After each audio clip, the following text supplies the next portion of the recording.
Welcome everybody, and thank you so much for coming to this celebration of Tess's wonderful new book, Wild Policy, Indigeneity and the Unruly Logics of Intervention. First, though, I want to acknowledge the Gadigal people of the Eora Nation on whose land I'm privileged to be. I pay respects to their knowledge, their leaders past, present and emerging, always was, always will be Aboriginal land. Several weeks ago, I was stuck.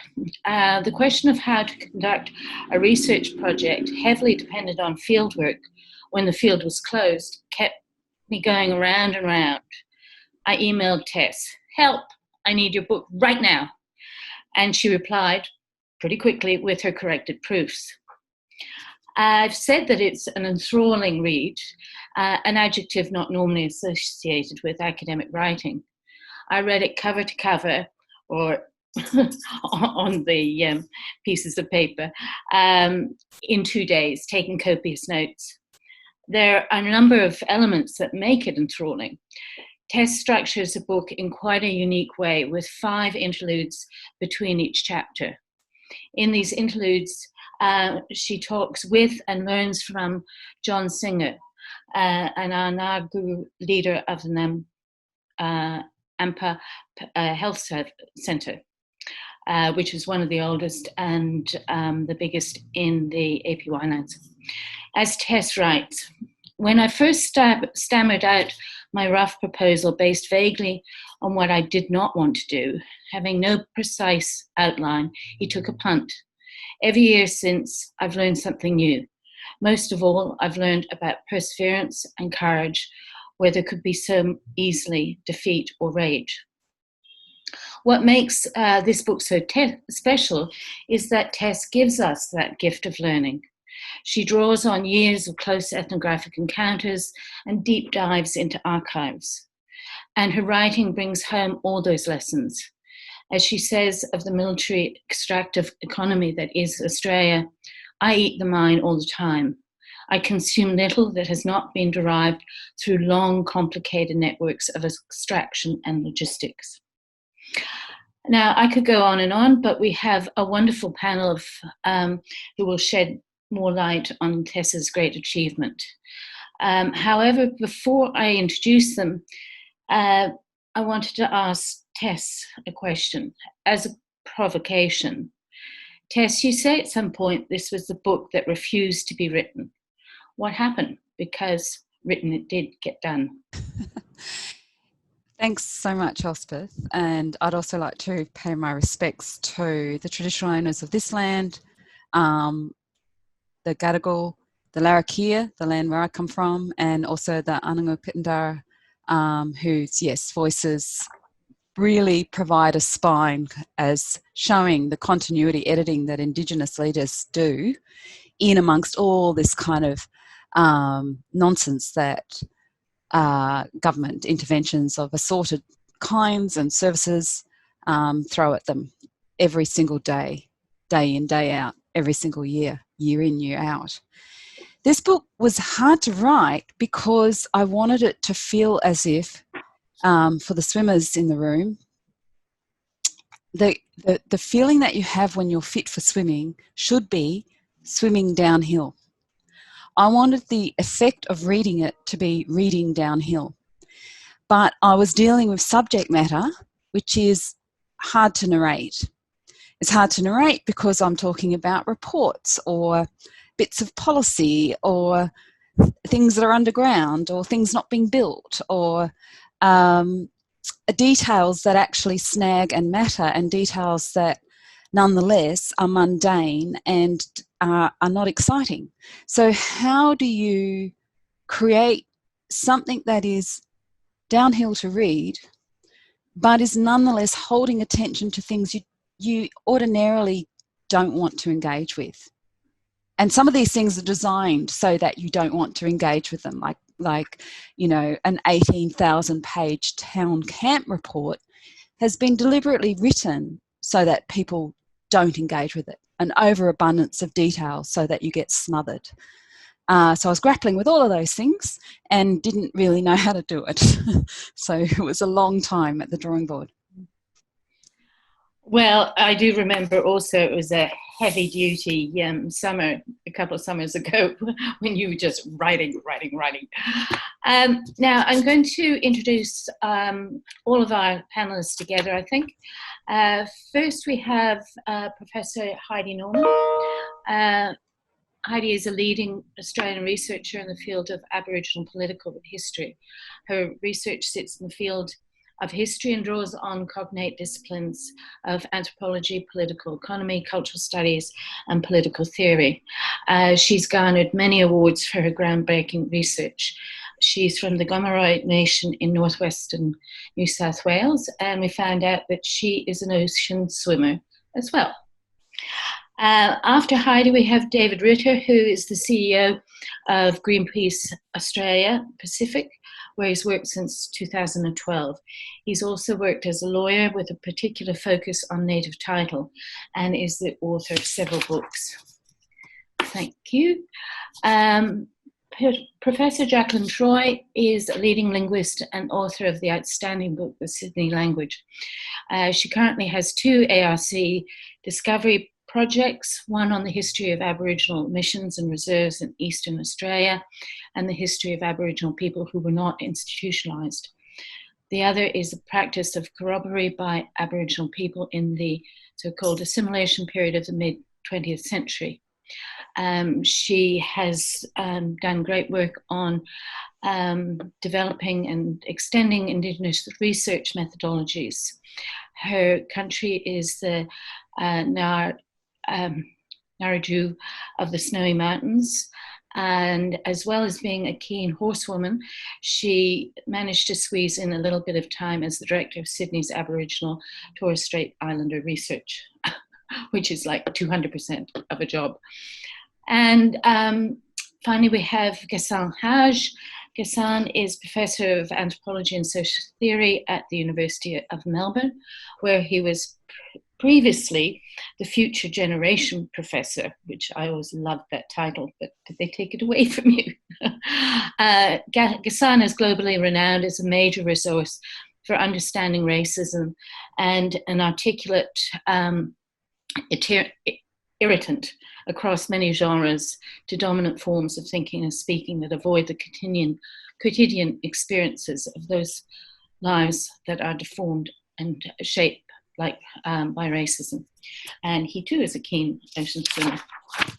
So each of our panelists will talk for about 10 minutes, and then we will proceed to a Q&A session afterwards. So if Professor Norman, you'd like to start, that'd be fabulous. Thank you, Elspeth. Thank you for your welcome and acknowledgement of country. And congratulations to you, Tess, on your beautiful work. Thank you. Now, I've prepared a rather scintillating PowerPoint, so I'm going to share my screen. So this is, I thought I'd go through some of, 4 key points. What I'm obviously missing is the final chapter of Tess's work, Wild Policy, new book. And that final chapter is a manifesto of sorts. So I'm going to leave that because I think some of our other speakers will pick that up, and I sort of anticipate, Tess, that you will speak to your manifesto as well. So let me just, hopefully I will move through some of these points as I've sort of tried to organise them. But if I don't, if there's some sort of incoherence or disruption, I will attribute that to the kind of ideas that Tess has been introducing in her work and the methodology she poses, which is really an effort to be disruptive and to think differently, to offer a new method and a new method and a conceptual model for tracking the shape-shifting trickster that is social policy, as she alludes to. So here are some of the concepts that I pulled out of the work. And so this is the first sort of thing I'm going to talk about. One is the concepts. Then I thought I'd reflect on what the sort of provocations Tess covers, and then think about how this work challenged me to think differently about that work I wrote about the history of the Aboriginal Land Rights Act. And in one of the reasons I was going to pick up on that work in particular is because I think what Tess is getting to in this is some of the ways that I approached policy, if you like, or, you know, statutory law, was really informed by the governmentality literature. And I don't know that that's, I think Tess says that's an inadequate way to, with reference to Lattice and Barry Morris's work. I think Tess is is offering a new way to think about policy and the, you know, the techniques and apparatus of the state as something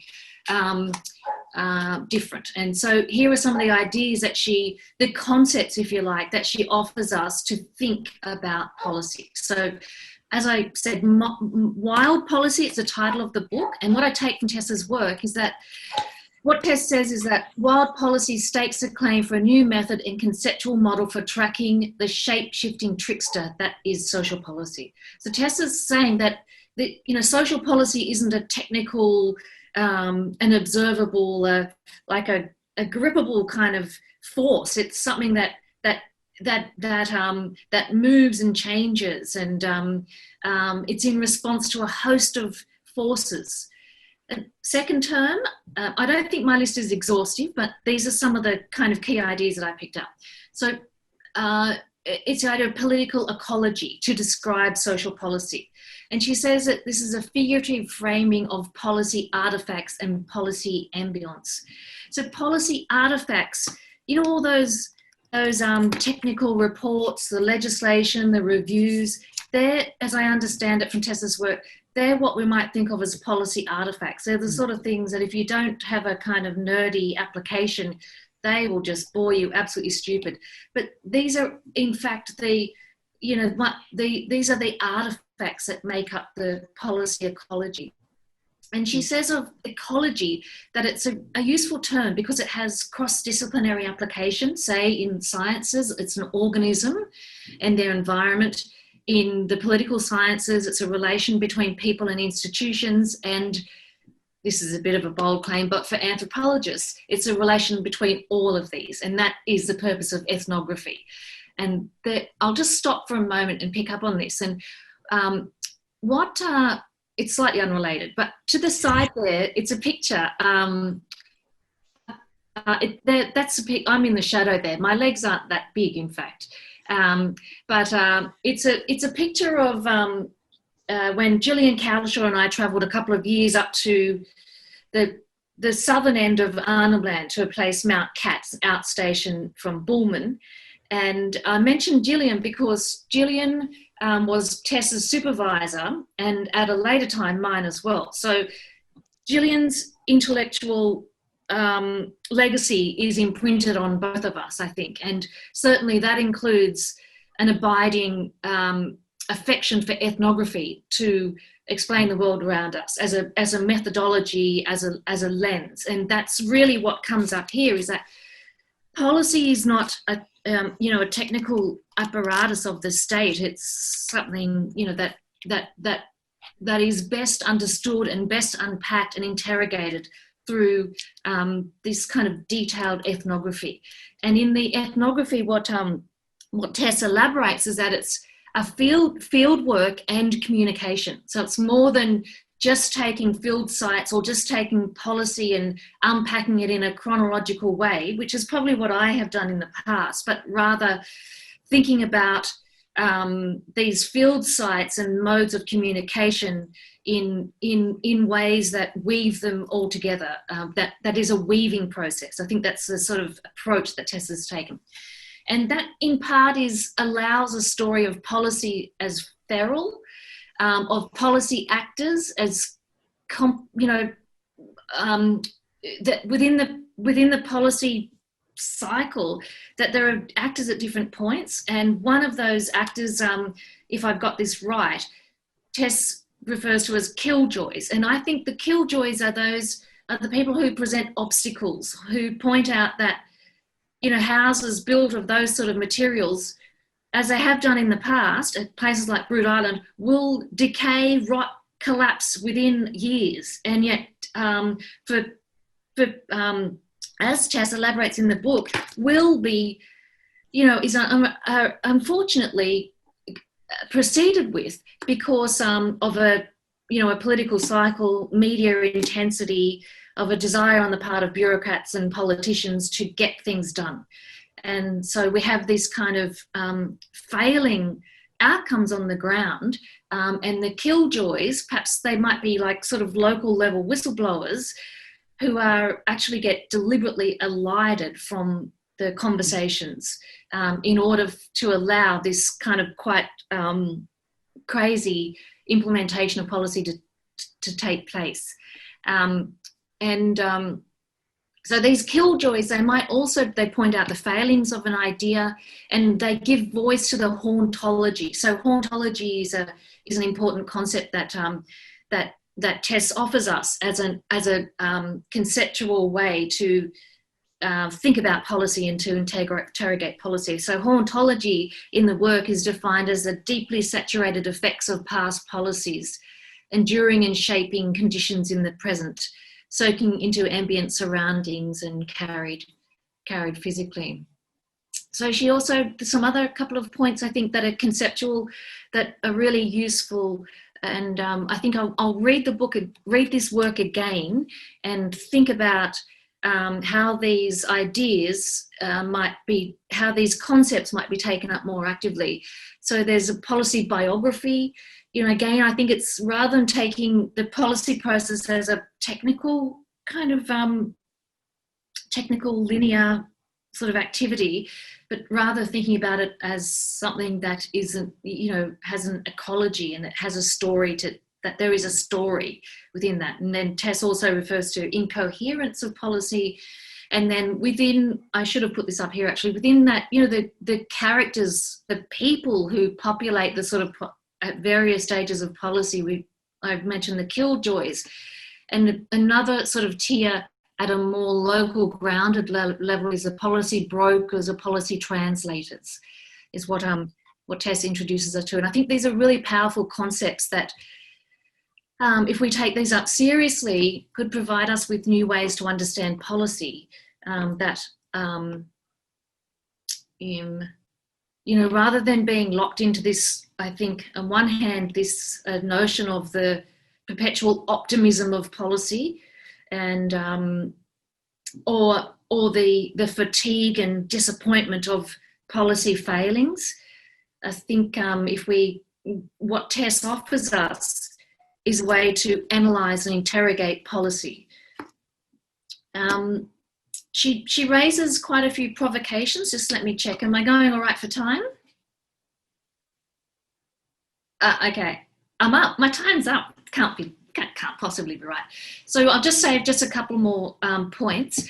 I think some of the key things that I took from Tess's work, and I looked for this particular reference, she refers to policies as nested propositions. She wants to interrupt settler colonial habit of accounting for Indigenous issues in isolation, subvert the power of policy teleology. But at the end of this, I think what she says is, yes, there can be good policy, and she stays with the state. So she says that it is possible for the state, for there to be good policy, and that can be realised through the state. And I think that's an interesting idea, because we are also introduced to the military extractive political economy and militarised social policy. So that's particularly in relation to the case study on manganese, if I've got that right, on Groote. And I think what I'm just going to flick through here. What I think Tess highlights is a kind of naivety that inflects Aboriginal social policy, and in a way that's captured in the Closing the Gap, and even in this idea of we know best in terms of a disruption of the government level top-down implementation or power over communities in relation to power, that we know best. And I think what Tess is saying is that it's actually a far more complex, and it's linked up with global military capitalism, and land is intrinsic to that. So I think, in this work, Tess offers less a critique of issues of power and Aboriginal power within the policy formulation, although that is a factor, but much more macro level phenomenon of how the government deals with Aboriginal land, and Aboriginal land as a basis of the Aboriginal social policy dilemma. And so within that macro story, there's also a very local level incoherence and disruption and anarchy and wildness that occupies these sites of negotiation. So that's it for me. Thank you. Great work, Tess. I've really enjoyed reading it. I look forward to engaging with the work into the future. Thank you. Thank you so much, Heidi. That was fantastic. And next we have David Ritter. Thanks, Elspeth. Look, I just want to start by saying just what a fan I am of this book.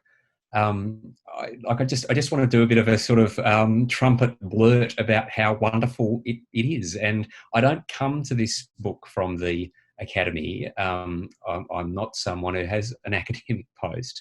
And so I did pick up an academic book, which I'm not reading so many of in my day job now, with some trepidation. And it's just an extraordinary piece of work. It is richly humane. It is deeply compassionate. It is political, but in not the sort of tedious partisan way that one finds splashed across the papers every day. It is not romantic, but nonetheless hopeful. It's a wonderful book, and the playfulness with form is not just, it's not sort of done for the sake of it, but it does, or did for this reader anyway, just bring out in a truly evocative way the unruly and chaotic nature of policy, contrary to the sort of mythology of policy being a coherent and liberal and rational enterprise. It is, through its specificity, it is so non-parochial, it is attached to the great debates across the world, and its thick description of the multivalence nature of racism is just, well, to this white fella anyway, an extraordinarily powerful read. So, look, I just want to start with a bit of a blurt advertorial for just how terrific I found the book. So thank you, Tess, for writing it.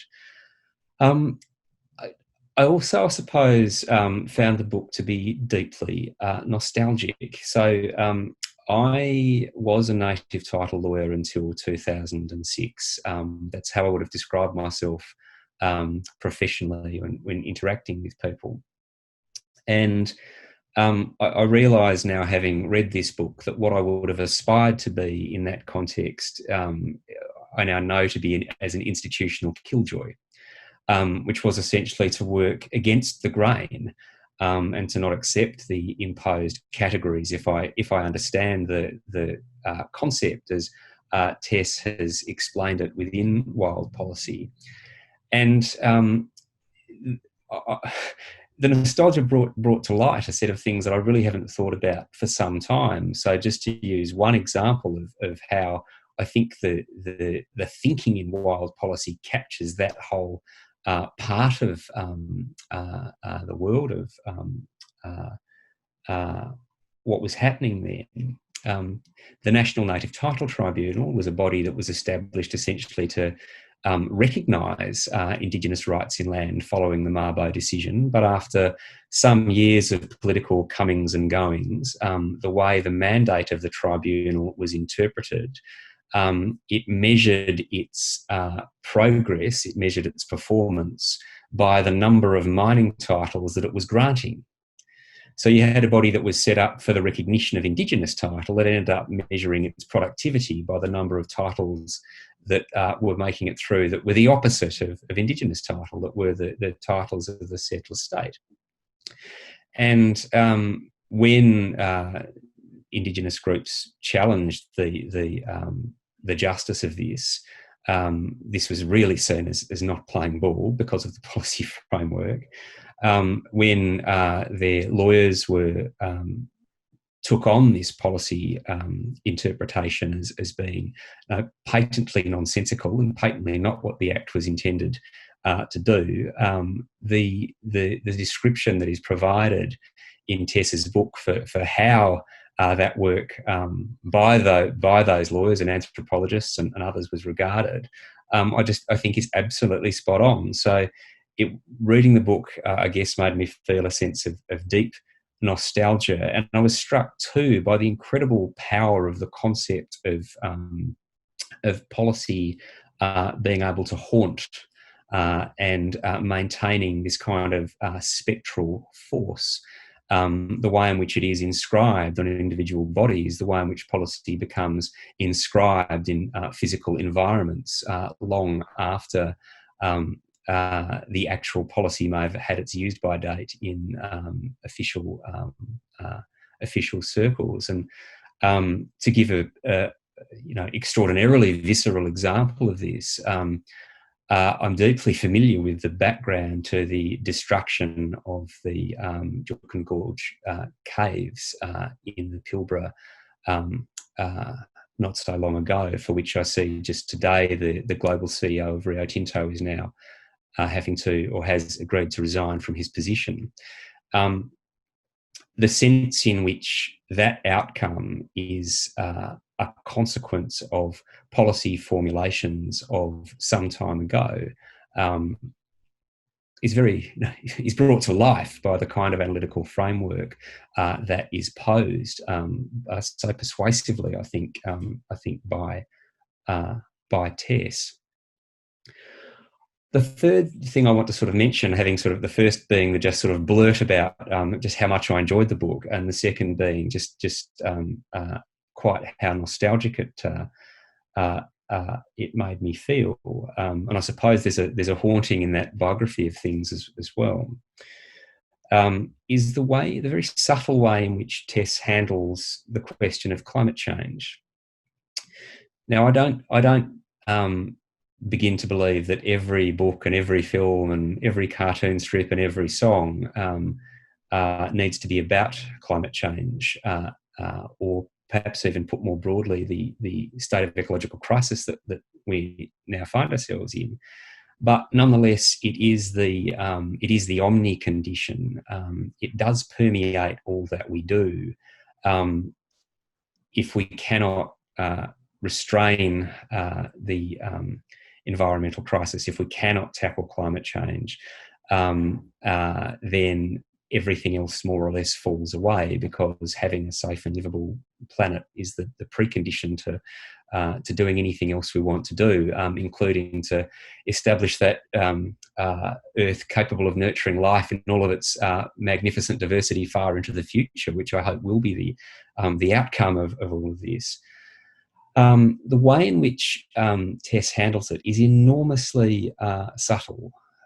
She brings the reality of severe climate damage and the climate emergency into the text on a number of occasions.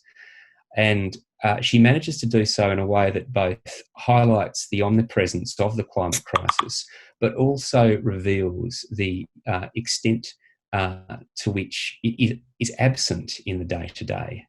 And to achieve that balance, I think, is no mean feat, and really does set an example for how the breadth of climate change, the significance of climate change, can be woven into works that are not ostensibly about climate change. And I suppose my fourth and final thing that I want to say about this remarkable book is that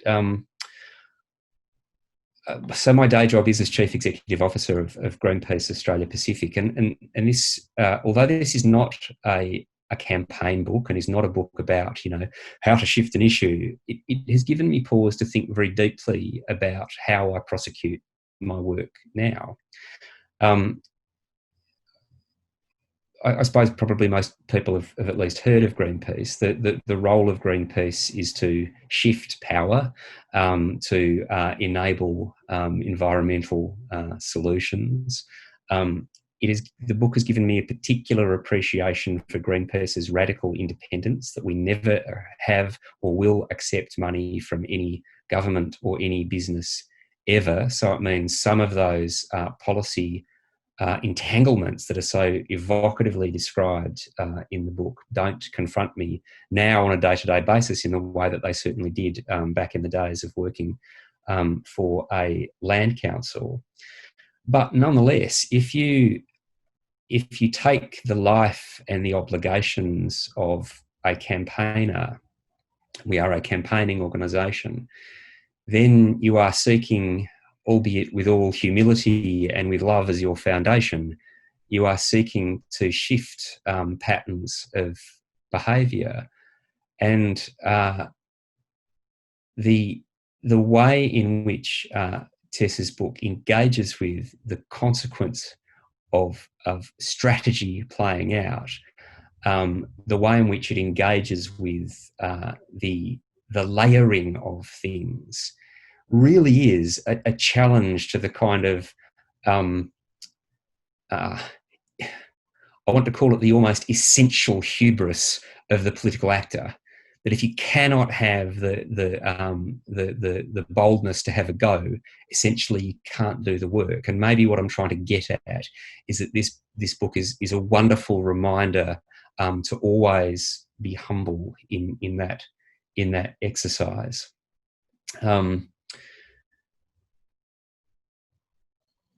If we are indeed to shift from what we are stuck under in Australia now, which again the overarching system is so well evoked in Tess's book, if we are to escape from that, from what I think we can call the fossil fuel order, to make a very different world, a clean energy order, an order that is underpinned by justice and is underpinned by decency and is underpinned by a love of nature, then surely one of the foundational wisdoms to that new order must be the kind of rich attentiveness to place, to specificity, to embeddedness, which is just the abiding sense that you are left with from reading Tess's book.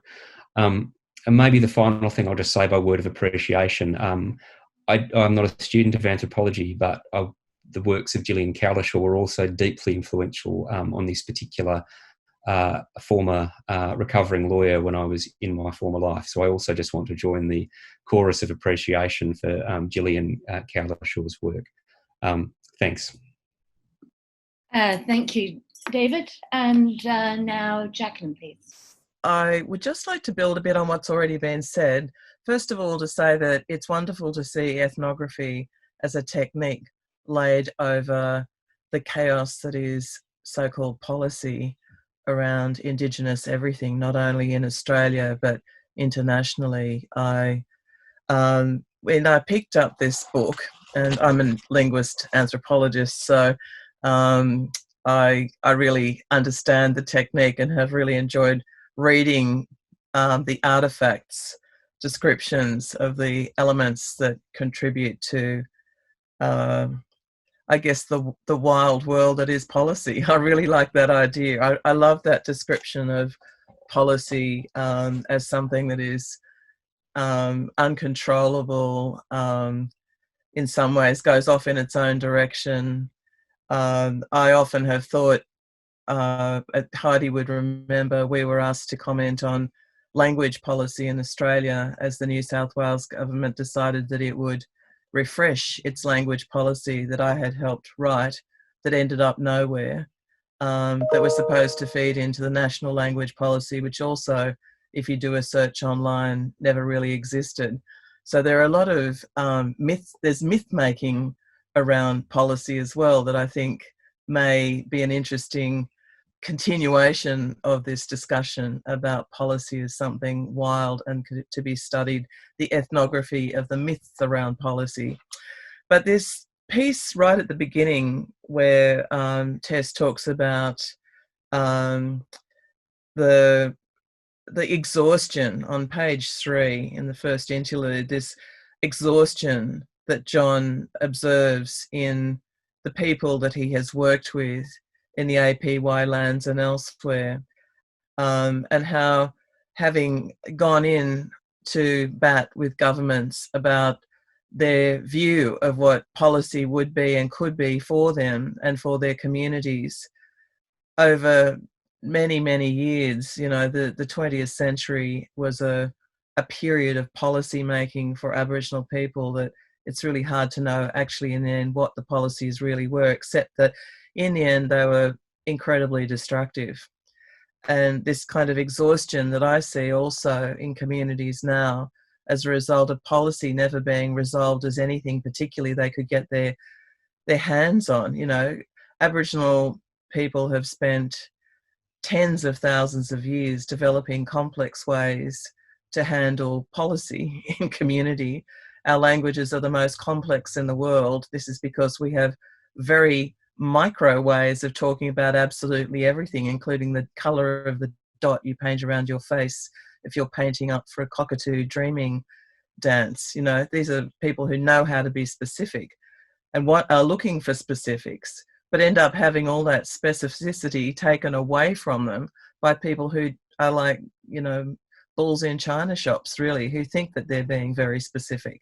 So I love that. I did feel exhausted in reading this book, and I had to take it back up a mountain and sit on a rock to enjoy it. I sat looking out on country, on Ngunnawal country. I'm Yuma from Canberra, Ngunnawal country. Right next door to my country, the Snowy Mountains, which I can look across to, and thanks to current government policy, can't bloody get to. We'd like to blame it on the Rona, but it's not the Rona, it's government policy. And what kind of policy? I mean, what is the policy around Rona, the COVID environment? We're all stuck on this bloody island, and people still get sick, and a whole lot of things are happening that shouldn't happen. So I feel very frustrated endlessly, and I think there's that frustration as Tess looks at all the artefacts of policy through the book.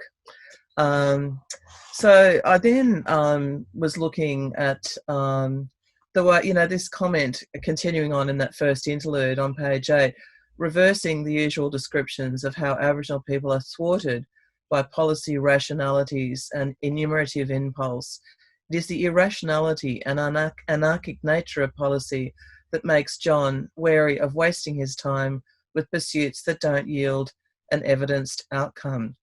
There's so much policy in Australia, and I've handled lots of different kinds of policies, from native title to land rights to language policies, that actually in the end have done very little. It would have been simpler to simply just bundle up a bunch of money, give it to the local community, and tell them to make their own local policy, as they have been doing for tens of thousands of years, which would be perhaps more successful. My mother often says to me, as we try to develop, I guess, some kind of interface between being Ngarigu and what it takes to engage with our own country and the policies that now manage our countries all over the Snowy Mountains. And she said, we never used to have organisations, incorporated bodies. Now it takes, to even begin to engage with the policy in Australia as an Aboriginal person, you've got to be incorporated, an incorporated body. It's not good enough just to be an Aboriginal body, a Ngarigu body. I've recently had national parks preside over whether or not I could talk to anyone about the Snowy Mountains, because somehow they have a list of who it is that they should talk to. And sadly, most of those people are not people who even like the snow. And as this piece of filming was being done right up at the top of the high country, where I spend quite a lot of time, and we still even have a ski club, I probably know a little bit more about it. But the policy is that you go and talk to somebody who is not actually from that part of the high country, but they're still Snowy Mountains people. I give them that, and they're Ngarigu. But, you know, this is it. We're even the very artifacts of who we are, the anthropologizing about us, is all organised around a range of policies at the macro and micro level. I do like that medium micro. I think, what's it? The macro or something that you came up with, Tess. I think that's great. I loved the manifesto, and I'm going to really study it, and I think it may become my new manifesto, and I'm going to share it with people who are in an equally hideous policy situation between Afghanistan and Pakistan, a place called North Waziristan, which is magnificent and beautiful, but most people won't go there. Tess will be coming with me if you haven't already been there. Yes, good. And we can go and deliver them a piece on how to make local community policy using their Jiriga system, which looks remarkably like our traditional Aboriginal decision-making systems as well. I like this step 2 on page 160 I've tagged. I'm going to definitely interrogate this one. Relieve the burden of being the otherwise. Yeah, sick of being the otherwise, actually. The efforts required to stabilise wild policy unfurlings simply to extract policy benefits or to soften further damage are not minor. Acts of perseverance are exacting. They wear people down, and attempting them as an isolated individual is particularly wearisome.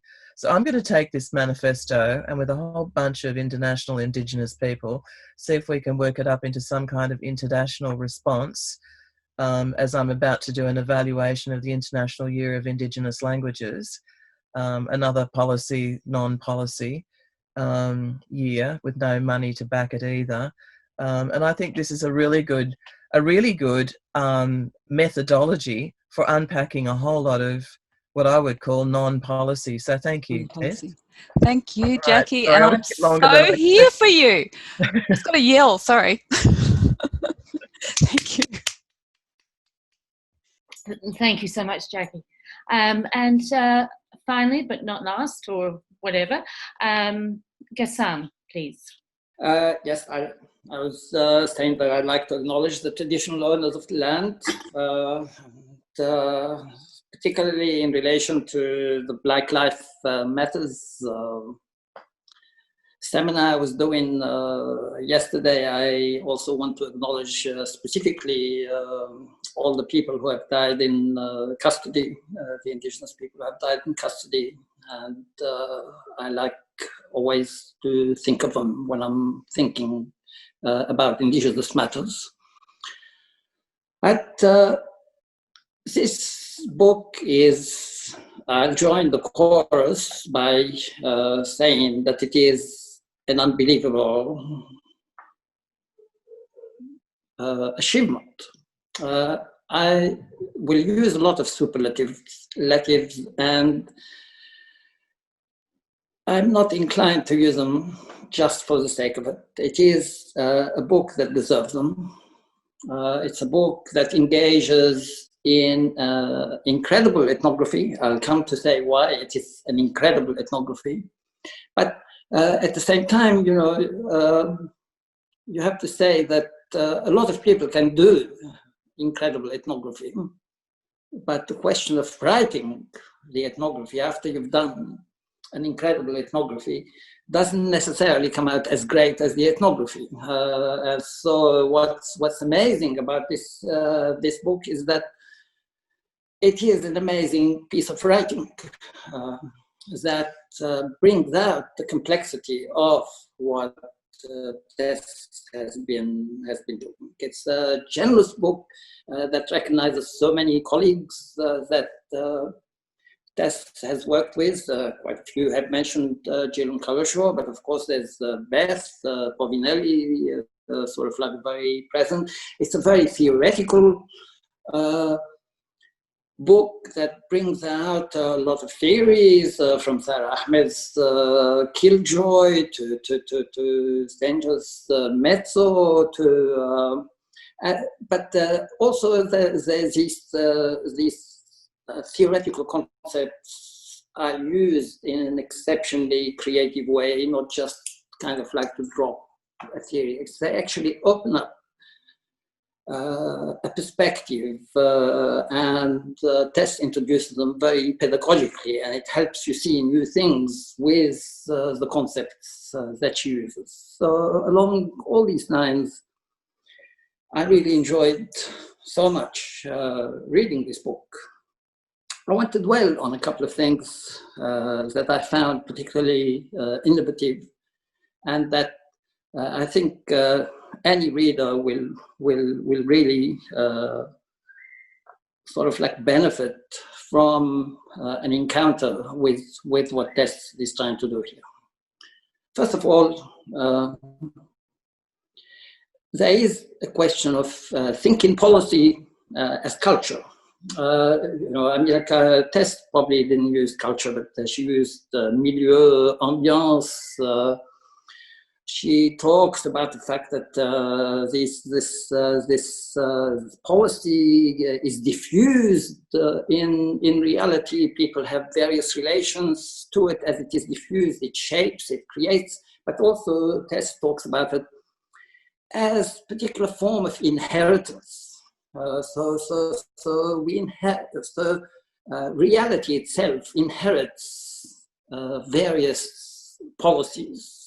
And in a way, policy sediments itself in reality. And part of the sedimentation is linked to what she calls hauntology, that is part of what is inherited haunts the sedimentation and the reality. So you have an amazing conception of policy, not just as positioned in the process of its production, but in the process of its circulation across numbers of generations, and how the very bodies that exist today and the very social bodies and the very landscape, all of it is infused, shaped, and has some relation or another with policy without being saturated by policy. And that's another important distinction, because there's always a space for something else,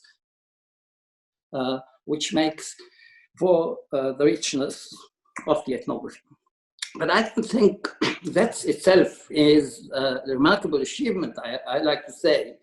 But that's not where the most remarkable achievement is, as far as I'm concerned, because that policy as an ambiance, as escape, what is captured in it is something exceptionally difficult, I think. Many theoreticians have reflected on the fact that, if you like, capitalist modernity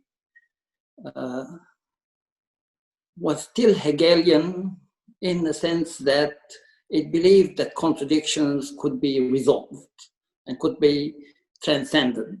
And people adopted this idea that if you face a contradiction, you transcend it, or you try to transcend it, and you find the way it creates an antithesis, and etc., and you move with it. And that today, in post-modern, if you like, capitalism, we are in a place where contradictions are no longer thought of as Hegelian, at least, that contradictions are there to stay. They will not be resolved or transcended. Now, the idea that contradictions are not resolved or transcended has been present. But what is unique about this book is that it takes the space where contradictions do not and cannot be resolved as the space of ethnography. And it dwells in that space. It dwells in a space where nothing can be resolved. And I think dwell contradictory space and doing ethnography in this contradictory space is truly remarkable. The core contradiction is a contradiction between a colonial state is an extractor state. I think this contradiction is enormous because the extractor state is a colonial state that deals with indigenous people as colonized subjects, oppressed by the nation through the state. While on the other, the social policy state is a state that deals with indigenous people as citizens, as marginalized citizens within the state. So on one hand, the colonial state is the vehicle of the oppression of indigenous people by the nation, and on the other, it's providing them a social policy as marginalized citizens within the nation. And this unresolvable contradiction permeates the policy, it seems to me, and this is where Tess dwells and sees the variety of fragmented, almost sort of like schizoid modalities of existence of policy. I found I have been working for a while on a book project and a writing project, which is on decay. And so I've been sensitized to decay and as concept. And I was very attracted how much questions of rot, decay pervades as the ethnography in the book. But that's interestingly linked, I think, to that contradictory space that Tess is this. In one way, the colonial state is a producer of decay. On the other, the social policy state is supposed to be providing maintenance to stop decay. And even at the level of the body, the social policy state is supposed to be a state of maintenance. So that contradiction between a state that actually accelerates decay and a state that is normally trying to slow decay, it permeates the landscape, and we end up with all these rotting landscapes, rotting social policies, rotting bodies even. And I think that's wonderfully, wonderfully captured. I finish by just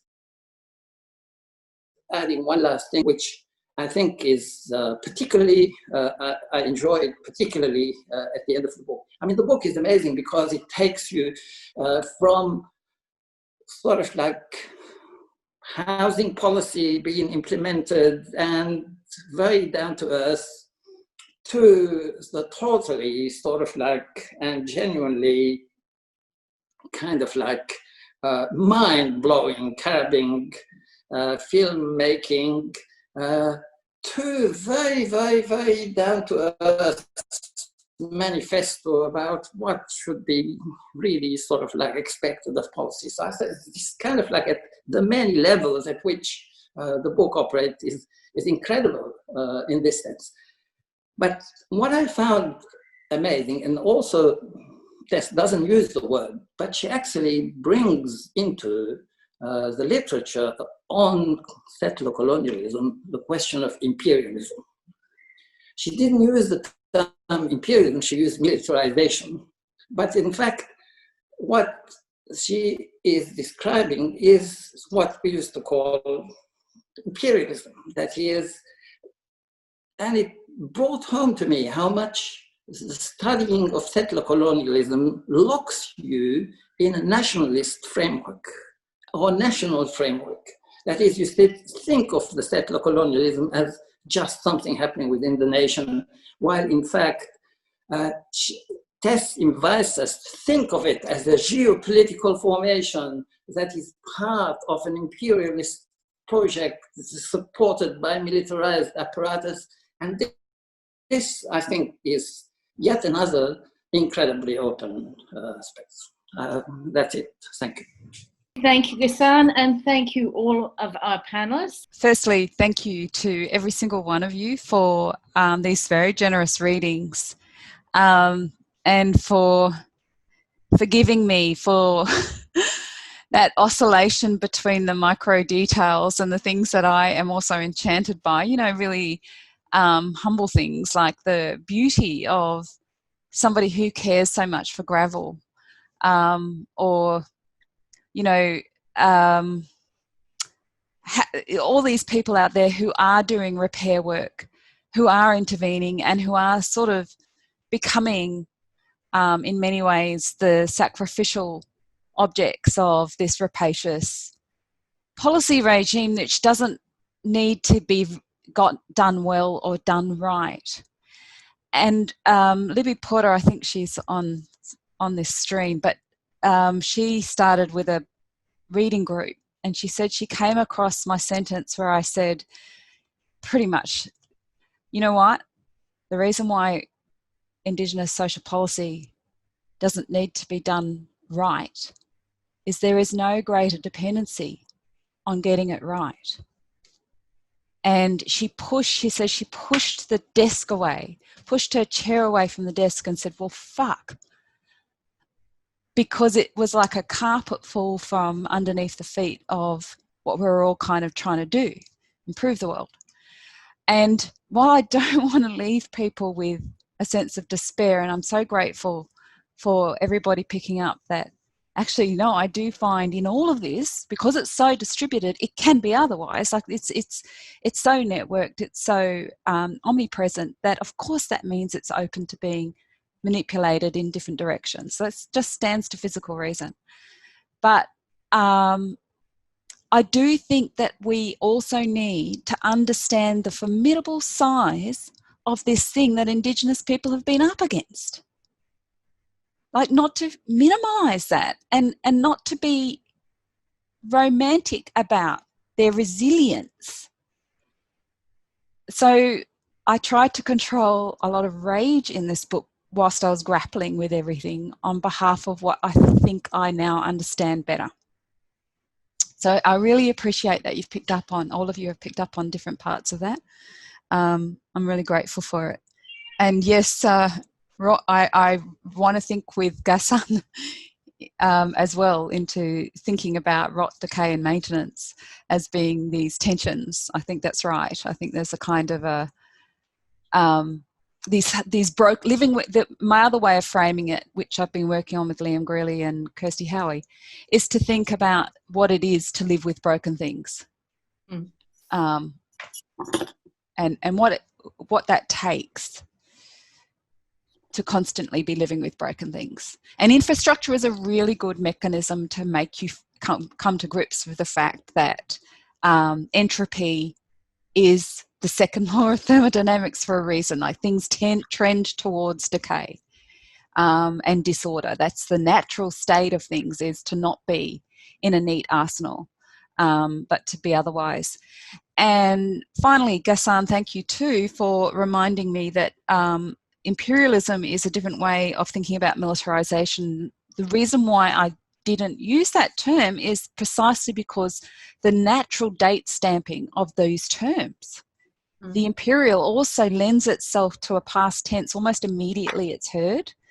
And so if you're trying to hijack the power of these words and also limit the number of words that you use, you would find yourself having to clear the ground to retrieve the word imperialism to do the work that you want it to do. When it's like, no, let's just pulver over that problem and come up with something equally accurate. Yeah. Tess, there's a question from Olsen Hamilton Smith. Olsie. From Melbourne. Whoops, where's it gone? The manifesto has been referenced several times. How did you come to develop it, and how can people apply concepts from it to their fields within and beyond academia? Yeah. Oh, a simple question for our first question from Olsen Hamilton Smith. Thank you very much. How did I come to it? Firstly, I wanted to represent my ethnography. So I had been doing this ethnography with this ambitious task of answering the question, can there be a good policy in regional and remote Australia? A good, simple, honest Yeoman question. And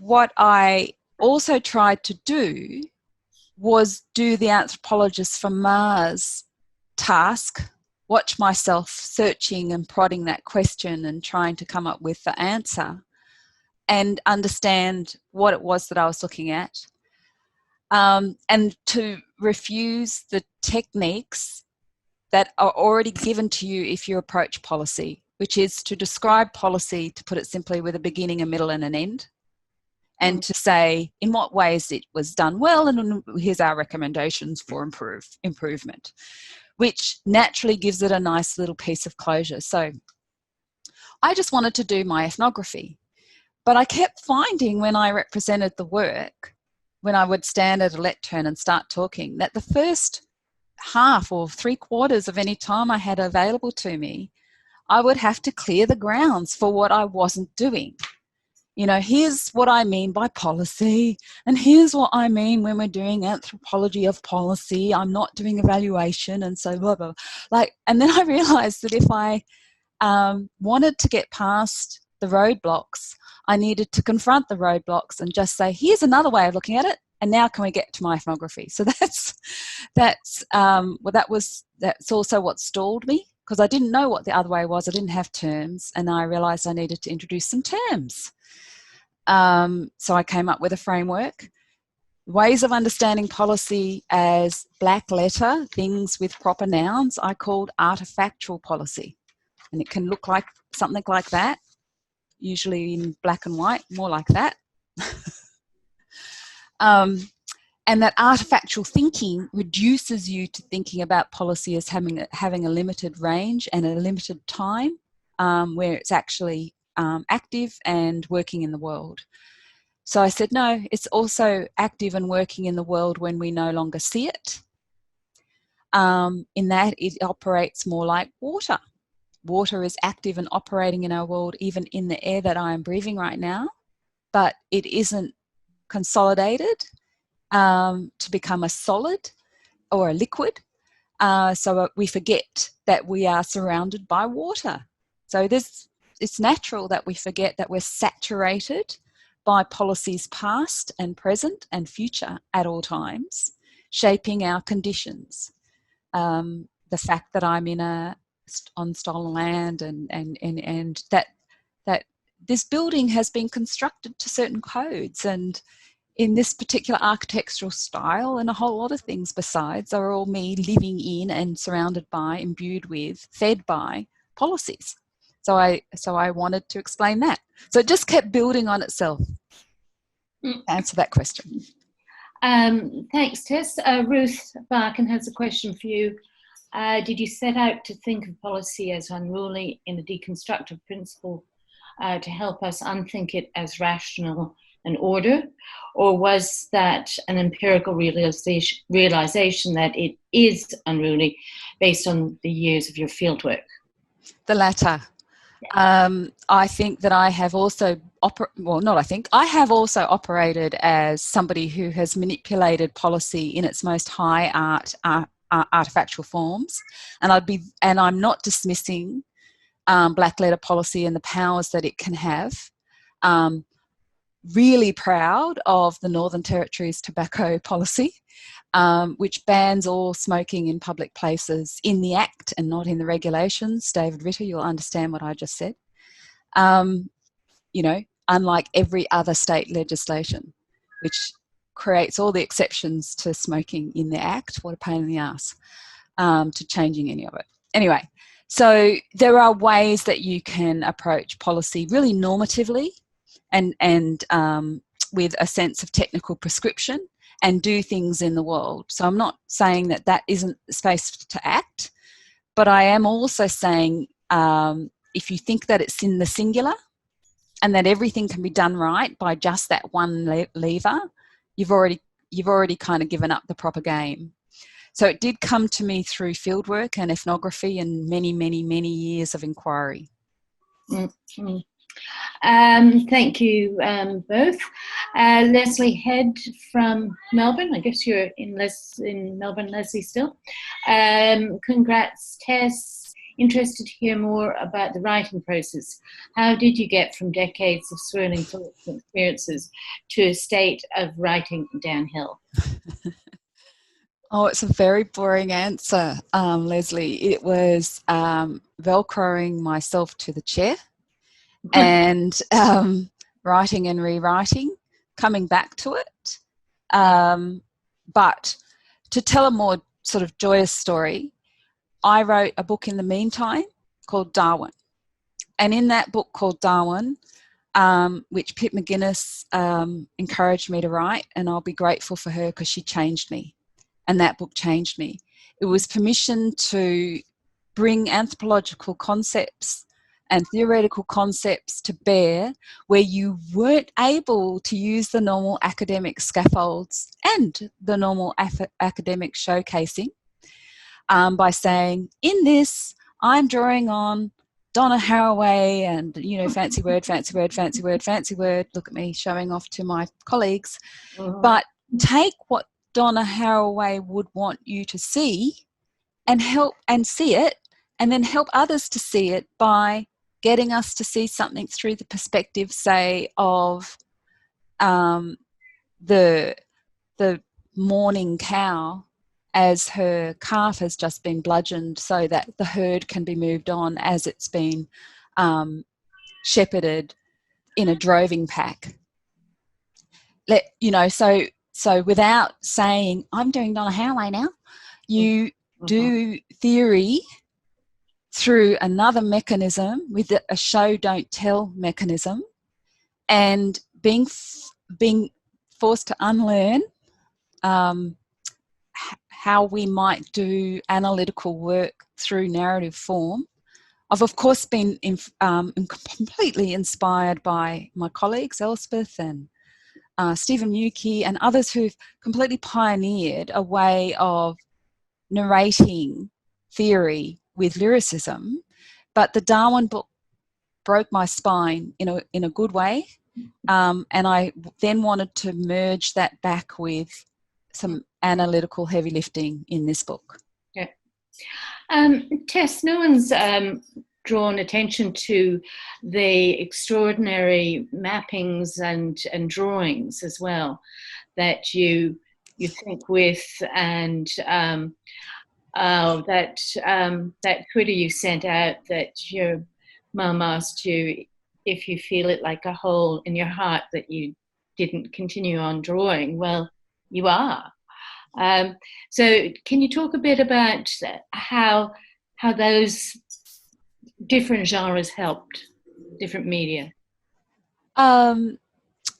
So in the original research program that I set myself, I had two aims. I mentioned one, which was to answer this deceptively simple question, which of course unravels. Can there be good policy? And the second one was, and provided that I could come up with any kind of answers, how might one communicate?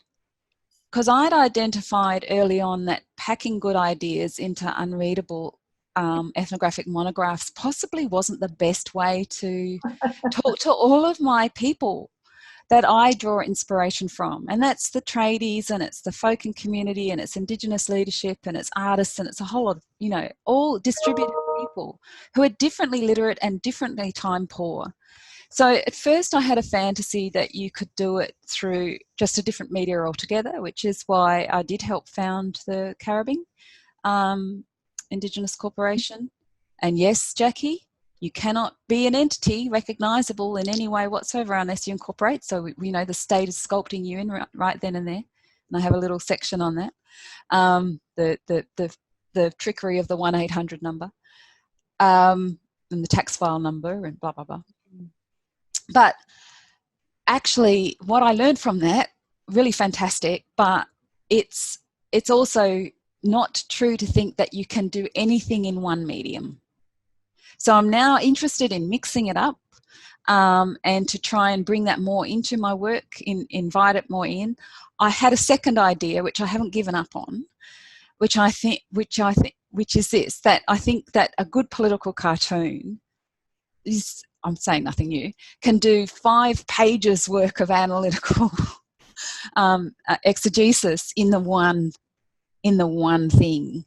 And I don't have that much of an ego to think that I can do that good political cartooning, but I would love to really work and create something graphic that cartoonised these concepts. So there's little hints of that in here. And maps are a real cross-cultural register, it seems to me. Again, Indigenous people are foundational map makers and top survey experts. But maps also can do political work, of course. Map making was key to in settler claim making. So the battle to close off the Australian map from the early Dutch maps that were originally inherited. was a battle to lay claim to Australia, which you could do by having mapped its contours fully. Like that was part of laying claim, you know, that has a strange legal provenance, map making. But maps can also do storytelling. And a shout out again to Liam and Kirsty, who have collapsed a whole lot of work on the lack of regulatory protection of safe drinking water for the majority of Indigenous people in the Northern Territory. So 70% of the places where Indigenous people live in the Northern Territory do not have any safe drinking water guaranteed by legislation. And that they prove that by showing this huge legal palimpsest. It's very complicated. It bore you to tears trying to understand, well, why is it and how is it? They collapsed all of that heavy empirical information and proofing into one map, and that map has done such profound political work so that for the first time in the Northern Territory since the election, there is now a Northern Territory Essential Services Minister. Comes from that work. Power of the map.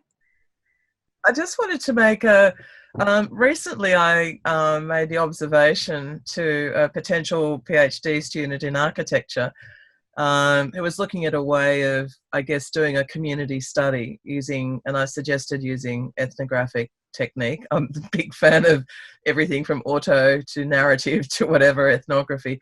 But what I realised as I was talking to her is that actually in engaging with ethnographic technique, we're engaging very actively with Indigenous research practice. That actually ethnography, and you've even talked about it in your book without naming it, that first piece that I was referring to, where John was like saying that he learnt by going out on the cattle drives and observing. I mean, this is, you know, observational practice, making notes and learning through experience. Experiential learning is, of course, the way Indigenous people everywhere in the world largely share information, and then it's visualized, whether as you know, in all kinds of ways, sand drawings, the architecture people build, the carvings on their buildings, the note making, the petroglyphs. You know, my mother often says to me too that the petroglyphs in Australia are, many of them are actually dance moves, the way she reads it, and she's probably dead right. The Bradshaws up in, you know, the West. So really what you're doing is I would like to make an ethnographic observation, is that you've actually given yourself over to your own field and to the people that you've been absorbed. I've gone native. You've gone native, girlfriend. Yeah. Yeah, I'm taking bad it. Bad news. Which is why I photographed your book up on a rock out in the bush today. But it really does have that feel. It feels Indigenous, and something I'm really pleased to see as an Indigenous scholar myself is non-Indigenous scholars, so-called, from the settler, whatever, becoming Indigenized. I mean, we couldn't breed you all out. That wasn't going to happen. But we can sure as shit, you know, incorporate you, which is a real blackfella way of dealing with the world. So, but I see it as a kind of, also a manifesto of a scholar. And Gillian Carlishaw was absolutely embedded in the community she worked with. So good ethnographers, good anthropologists go native. So excellent. Yeah, anyway. That's really excellent. Thank you so much.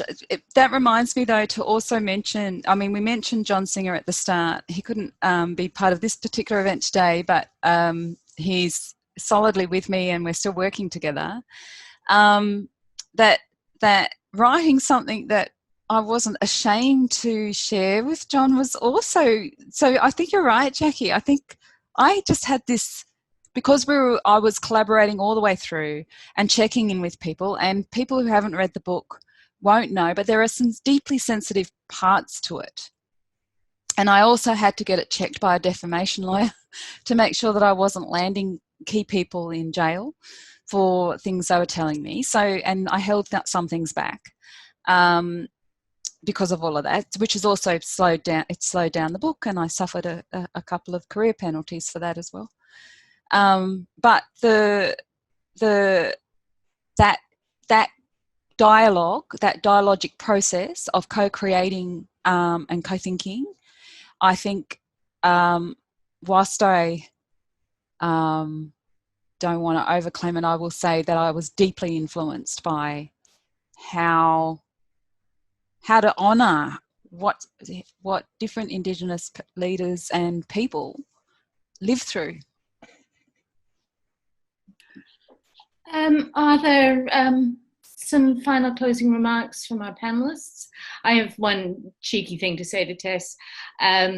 Years ago, I heard you talking about the pipes and the electric and one thing stuck with me. Several things did, but you described the kind of treated boards they were using to build up in the NT as crack for termites or white ants, and that sentence disappeared from the book. I know you yes. Well, other things got popped in though, and I was also trying not to, I guess what I was, okay, I don't have any excuses, I'm making that up. But what I will say is this is the other writing challenge, because I can see that a few people have asked for, some additional things about the actual policy ethnography. The other writing challenge was to pull, the other rug that I wanted to pull, if I was pulling rugs, was that desire for us to have a culprit. Show me the bad apple, so that the system of crates and freight and consumption that otherwise is going apace can continue. So we've done our, and maybe the sacrifice of the CEO of BHP does that work.